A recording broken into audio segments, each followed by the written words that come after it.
Professor Madhusudan Reddy గారి అకాల మరణానికి చాలా చింతిస్తున్నాను.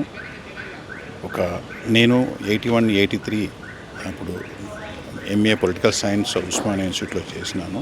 నేను స్టూడెంట్ ఉన్నప్పుడు ఒక గొప్ప విద్యావేత్త ప్రొఫెసర్ క్లాసెస్ వినాలని చాలామంది చాలామంది మిస్ కాకుండా బంక్ చేయకుండా అటెండ్ చేయడానికి చాలామంది ప్రయత్నం చేసేవాళ్ళు.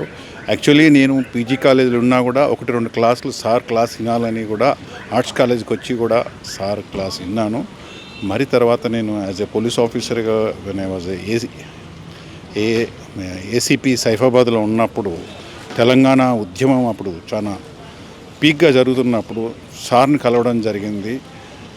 ఎన్నోసార్లు ఆ ఉద్యమం అక్కడికి వచ్చేవాడు. మా అంత పెద్ద గురువు సార్ వచ్చినారంటే చాలా గౌరవం, చాలా ఫీల్ అయిపోయాను, చాలా ప్రౌడ్గా ఫీల్ అయ్యాను. ఆయన కూడా చాలా ప్రౌడ్గా ఫీల్ అయిన విద్యార్థి ఇక్కడ ఉన్నాడని అంతే. సో మళ్ళీ తర్వాత ఒక 4 నెలల క్రితము సార్ చాలా నెంబర్స్ బాగా గుర్తుంటాయి. బై హార్ట్ తోటే ఫోన్ చేసినాడు సార్. అంటే నేను ఒకసారి వచ్చి కలుస్తాను సార్ తమరంటే ఒక 4 months క్రితం సార్ని కలవడం జరిగింది. ఒక బుక్ కూడా ఇచ్చాడు నాకు. అది అంటే అతను నిజంగా ఒక పెద్ద లెజెండ్ అన్నట్టు యూనివర్సిటీ క్యాంపస్లో. ఆ రోజుల్లో మేము కూడా సార్ అయితే వీసీ డెఫినెట్గా వైస్ ఛాన్సలర్ అవుతారని మేము ఎంతో అనుకున్నాము, కానీ అది కాలేదు. కానీ ఎంతైనా ఇది ఒక తరం.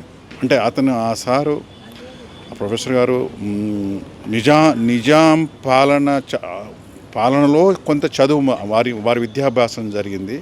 అయితే రెండూ చూశాడు, దగ్గర నుంచి చూశాడు. నిజాం పాలనను చూశాడు, తర్వాత వచ్చిన ప్రభుత్వాలను కూడా చూశాడు.